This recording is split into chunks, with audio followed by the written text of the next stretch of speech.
সাহরি খেতে না পারলে কি রোজা হবে? কিছুদিন আগে উত্তরায় এক ব্যক্তি কিশোর গ্যাংয়ের হামলার শিকার হন। এ সময় তার নারীর সঙ্গী ঢাল হয়ে তাকে বাঁচান। সোশ্যাল মিডিয়ায় সবাই নারীটির প্রশংসা করে, স্বামী অন্তপ্রাণ স্ত্রী ভেবে সবাই সাধুবাদ দেয়। পরে জানা যায় যে সে নারীটি লোকটির প্রকৃত স্ত্রী নন। প্রকৃত স্ত্রী ভিডিও বক্তৃতার মাধ্যমে খোলাসা করেন। শরীয়তের আলোকে এরকম ত্রিশঙ্কু অবস্থা সম্পর্কে আপনার মন্তব্য জানতে চাই। চমৎকার প্রশ্ন। এরপর প্রশ্ন হল, রোজা অবস্থায় ইনসুলিন গ্রহণ করা যাবে কি না। কিছুদিন আগে এক প্রখ্যাত সাবেক চিত্রনায়িকা আক্ষেপ করে বলেছেন, বাবা মা আমাকে হাফেজ বানাতে পারতেন, ডাক্তার ইঞ্জিনিয়ার বানাতে পারতেন, তা না করে তারা আমাকে নায়িকা বানিয়েছেন। স্পষ্টত তিনি নায়িকা হওয়াটাকে ভালো মনে করছেন না। একজন তথাকথিত সফল নায়িকার এই মনস্তত্ত্বকে কিভাবে ব্যাখ্যা করবেন? খুবই চমৎকার একটি প্রশ্ন এবং প্রয়োজনীয় একটি প্রশ্ন। দিনের বেলা ঘুমানোর পরে স্বপ্নদোষ হলে কি রোজা ভেঙে যাবে? সারি খেতে না পারলেও রোজা হবে। কোনো কারণে কেউ সারি খেতে পারলো না, তার মানে তিনি রোজা রাখবেন না, ব্যাপারটা কিন্তু তা নয়। অনেকে আছেন যে সারি খেতে না পারলে তিনি ভেঙে পড়েন যে কিভাবে রোজা রাখবেন। আসলে এতটা দুর্বল হওয়া, এতটা হীনমন্য হওয়া মুসলমানের সাজে না। এই জন্য সারি খেতে না পারলেও আমি রোজা রাখলে আমার সেই রোজা যে একেবারে আমার জীবন হানি করে ফেলবে, আমি মরে যাব, এরকম তো না। এই জন্য হিম্মত করা দরকার। তাছাড়া সাহারি খাওয়াটা এটা রমজানে রোজার একটা সুন্নত আমল। এর ফলে রোজার মূল স্ট্রাকচার ফরজ বা ওয়াজিব তো আর ছুটছে না, যার কারণে আপনার রোজা হয়ে যাবে। কিছুদিন আগে উত্তরায় এক ব্যক্তি কিশোর গ্যাংয়ের হামলার শিকার হন। এ সময় তার নারীর সঙ্গী ঢাল হয়ে তাকে বাঁচান। সোশ্যাল মিডিয়ায় সবাই নারীটির প্রশংসা করে, স্বামী অন্তপ্রাণ স্ত্রী ভেবে সবাই সাধুবাদ দেয়। পরে জানা যায় যে সে নারীটি লোকটির প্রকৃত স্ত্রী নন। প্রকৃত স্ত্রী ভিডিও বক্তৃতার মাধ্যমে খোলাসা করেন। শরীয়তের আলোকে এরকম ত্রিশঙ্কু অবস্থা সম্পর্কে আপনার মন্তব্য জানতে চাই। চমৎকার প্রশ্ন।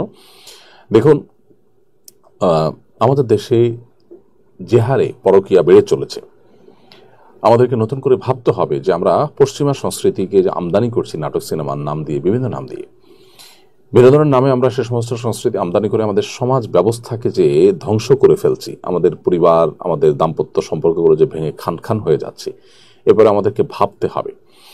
এবং এ ধরনের পরিস্থিতি থেকে উত্তরণের জন্য আমাদের সবাইকে ঐক্যবদ্ধ হতে হবে যে আমরা ভিনদেশী এই সমস্ত অপসংস্কৃতিকে আমরা ওয়েলকাম করব না।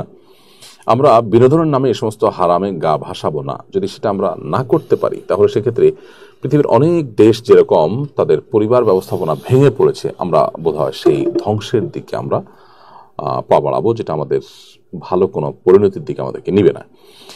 এ হলো এ বিষয়ে আমার মন্তব্য। তাছাড়া কিশোর গ্যাং ইত্যাদির অত্যাচার বেড়েছে, এটা দীর্ঘ কয়েক বছর যাবৎ আমাদের দেশে চলে আসছে। এগুলো নিয়ে আইনের শাসন খুব বেশ ভালোভাবে হওয়া দরকার। শিশুর সংজ্ঞা দিয়ে আপনার সাধারণত আমরা এ ধরনের অপরাধগুলো আপনার অনেক বেশি হওয়ার ক্ষেত্রে ভূমিকা রাখছে নিজেদের অজান্তে হয়তোবা। শিশুর সংজ্ঞাটাকে আরও ঠিক করে, অথবা আইনের যে মাইলপ্যাচ আছে সেগুলো সংশোধন করে হলেও এদেরকে আইনের আওতা আনা উচিত এবং দৃষ্টান্তমূলক শাস্তি হওয়া উচিত। তাতে ইনশাআল্লাহ এই ধরনের পরিস্থিতি আশা করা যায় নিয়ন্ত্রণে আসবে। এরপর প্রশ্ন হল, রোজা অবস্থায় ইনসুলিন গ্রহণ করা যাবে কি না। রোজা অবস্থায় ইনসুলিন গ্রহণ করা যাবে, কারণ যে ইনসুলিনটা আমরা গ্রহণ করি সেটা আমাদের আসলে পাকস্থলীতে বা পেটের ভেতরে যায় না, খাদ্যের কাজ দেয় না, এটা জাস্ট চামড়ার নিচে এটি থাকে, যার কারণে এই ইনসুলিন আপনি রোজা অবস্থায় গ্রহণ করতে পারবেন। কিছুদিন আগে এক প্রখ্যাত সাবেক চিত্রনায়িকা আক্ষেপ করে বলেছেন, বাবা মা আমাকে হাফেজ বানাতে পারতেন, ডাক্তার ইঞ্জিনিয়ার বানাতে পারতেন, তা না করে তারা আমাকে নায়িকা বানিয়েছেন। স্পষ্টত তিনি নায়িকা হওয়াটাকে ভালো মনে করছেন না। একজন তথাকথিত সফল নায়িকার এই মনস্তত্ত্বকে কিভাবে ব্যাখ্যা করবেন? খুবই চমৎকার একটি প্রশ্ন এবং প্রয়োজনীয় একটি প্রশ্ন। এই নিউজটি আমারও চোখে পড়েছে। দেখুন, মানুষ পাপাচার করে, গুনাহে লিপ্ত হয়, একটা সময় তার অনুভূতি জেগে ওঠে এবং তার সম্বিত ফিরে পান তিনি।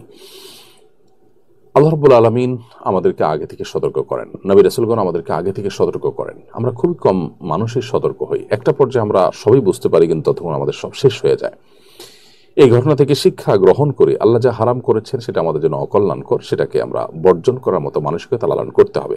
একজন মুসলিম হিসাবে এই ঘটনা আমাদের ঈমানকে আরো বাড়িয়ে দেয় যে একজন বোন আমাদের, যিনি এই পথে আসার পর, তথাকথিত সাফল্যের চরম শিখরে পৌঁছার পরও তার অনুভূতি হয়েছে যে তিনি ভুল পথে গেছেন, তিনি আরো ভালো পথে যেতে পারতেন, তার জীবনকে আরো সুন্দরভাবে আলোকিত করতে পারতেন। যারা এখনো বয়স স্বল্পতার কারণে অভিজ্ঞতা কম থাকার কারণে হারামে যারা হাবুডুবু খাচ্ছেন তাদের এখনও ফিরে আসার সময় রয়েছে। তারা এই ঘটনা থেকে শিক্ষা গ্রহণ করে তারা ফিরে আসুন। তারা অন্যায় এবং অনাচার আল্লাহ যা নিষেধ করেছেন সেগুলো থেকে বেঁচে থাকার চেষ্টা করুন।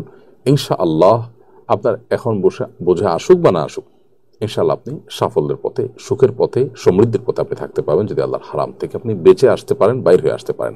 আল্লাহ আমাদেরকে সেই তৌফিক দান করুন এবং আমাদের এই বোন তার জীবনের ভুল ত্রুটিকে আল্লাহ তাআলা মাফ করে তাকে শুদ্ধতার পথে ফিরে আসার তৌফিক দান করুন। এখনো দিনের বেলা ঘুমানোর পরে স্বপ্নদোষ হলে কি রোজা ভেঙে যাবে? রোজাদার ব্যক্তি দিনের বেলা যদি তিনি ঘুমিয়ে পড়েন এবং দিনের বেলা যদি তার স্বপ্নদোষ হয়, তাহলে এর ফলে তার সিয়াম ভঙ্গ হবে না, তার রোজা ভঙ্গ হবে না, কারণ এটা তার হাতে নয়। তবে ইচ্ছাকৃত বীর্যপাত ঘটালে সেটি অবশ্যই রোজা ভঙ্গের কারণ হবে, স্ত্রী সবাসকৃত রোজা ভঙ্গের কারণ হবে, সেটি বলাই বাহুল্য। কিন্তু স্বপ্নদোষ হলে যদি বীর্যপাত হয়ও, তার ফলে তার রোজা ভাঙবে না, তবে গোসল ফরজ হবে, সেই হিসাবে তিনি গোসল করে নামাজ আদায় করবেন।